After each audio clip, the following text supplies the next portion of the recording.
नमस्कार, मैं नियाज खान और आप देख रहे हैं न्यूज एक्सप्रेस। जिस तरह और जिस पिच और टोन पर बीजेपी कर्नाटक में चुनाव लड़ रही थी, लग रहा था कि हारना तय है। लेकिन कांग्रेस अपने 5G फॉर्मूला पर अडिग थी और बीजेपी हनुमान, धर्म और हिंदू मुसलमान करती रह गई। और देखते ही देखते जब रिजल्ट आया तो बीजेपी साफ और कांग्रेस सत्ता पर काबिज कर चुकी थी। अब उसी फॉर्मूले को कांग्रेस तेलंगाना में आजमाना चाहती है। देखिए ये रिपोर्ट।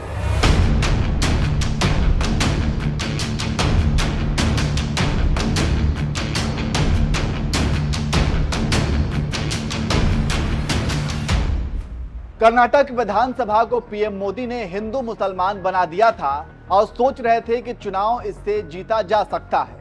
लेकिन कर्नाटक की जनता ने बीजेपी के धर्म को नकार दिया और विकासवादी रोजगार परक सत्ता को अपना लिया, जिसके बाद से कांग्रेस के हौसले बुलंद हैं। और उसी का नतीजा है कि केंद्र से बीजेपी की सरकार को हटाने के लिए इंडिया का गठन कर दिया गया। और अब यही गठबंधन मोदी शाह को टेंशन दे रहा है, जिसके डर से मोदी आए दिन इंडिया को बदनाम करने की कोशिश कर रहे हैं और कभी घमंडिया तो कभी भ्रष्टाचारी कहते हैं। लेकिन कांग्रेस को जो बूस्टर कर्नाटक ने दिया है, उससे उत्साहित कांग्रेस ये वही फॉर्मूला अब तेलंगाना में आजमाने का फैसला किया है, जिससे भारत राष्ट्र समिति और उसके नेता के चंद्रशेखर राव टेंशन में आ गए हैं। जी हां, खबरों की माने तो इसके लिए कांग्रेस तेलंगाना में विधानसभा चुनाव से पहले एक जनसभा में राज्य के लोगों के लिए 5 गारंटी की घोषणा करेगी। कांग्रेस की तेलंगाना इकाई के अध्यक्ष और सांसद ए रेवंत रेड्डी ने कहा कि कांग्रेस के वरिष्ठ नेता सोनिया गांधी 17 सितंबर को एक रैली में 5 चुनावी गारंटी की घोषणा करेंगी।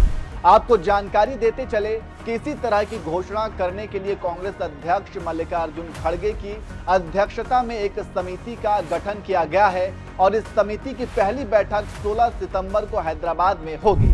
वहां कांग्रेस कार्य समिति की बैठक 17 सितंबर को आयोजित की जाएगी, जिसमें सभी प्रदेश कांग्रेस समिति के प्रमुख हिस्सा लेंगे। जानकारी देते चले कि कांग्रेस ने अगले महीने प्रस्तावित विधानसभा चुनाव के लिए किसान घोषणा पत्र, SC/ST घोषणा पत्र और युवा घोषणा पत्र जारी किए थे, जिसमें तेलंगाना के मतदाताओं से किए वादे शामिल हैं। आपको जानकारी देते चले कि पड़ोसी कर्नाटक में हुए विधानसभा चुनाव में कांग्रेस की घोषित 5 गारंटी को पार्टी की सफलता में अहम रोल रहा है और उसी से उत्साहित कांग्रेस तेलंगाना में यह दांव खेल रही है। तेलंगाना में सत्ता में बैठी बीआरसी ने कुल 119 विधानसभा सीटों में से 115 के लिए उम्मीदवारों की घोषणा कर दी है। राज्य में 17 सितंबर को कई कार्यक्रम देखने को मिल सकते हैं, क्योंकि उसी दिन 1948 में निजाम शासन के तहत हैदराबाद की पूर्ववर्ती रियासत का भारत संघ में विलय किया गया था। केंद्र सरकार और विभिन्न राजनीतिक दलों ने इस दिन का जश्न मनाने के लिए हैदराबाद में कार्यक्रम आयोजित करने की योजना बनाई है। आने वाले समय में चुनावों के मद्देनजर यह महत्वपूर्ण माना जा रहा है।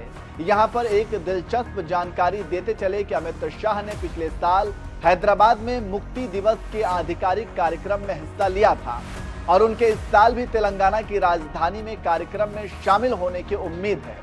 भाकपा ने तेलंगाना किसान सशस्त्र संघर्ष की याद में 11 से 17 सितंबर तक कई कार्यक्रम आयोजित करने का फैसला किया है। इस संघर्ष का नेतृत्व कम्युनिस्ट नेताओं ने किया था।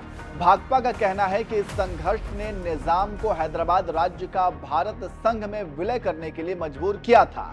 तो आप समझ सकते हैं कि 17 सितंबर को क्या होने वाला है और इसका कितना असर पड़ने वाला है। और देखना होगा कि क्या कर्नाटक की तरह तेलंगाना में कांग्रेस का जादू चलता है या फिर नहीं।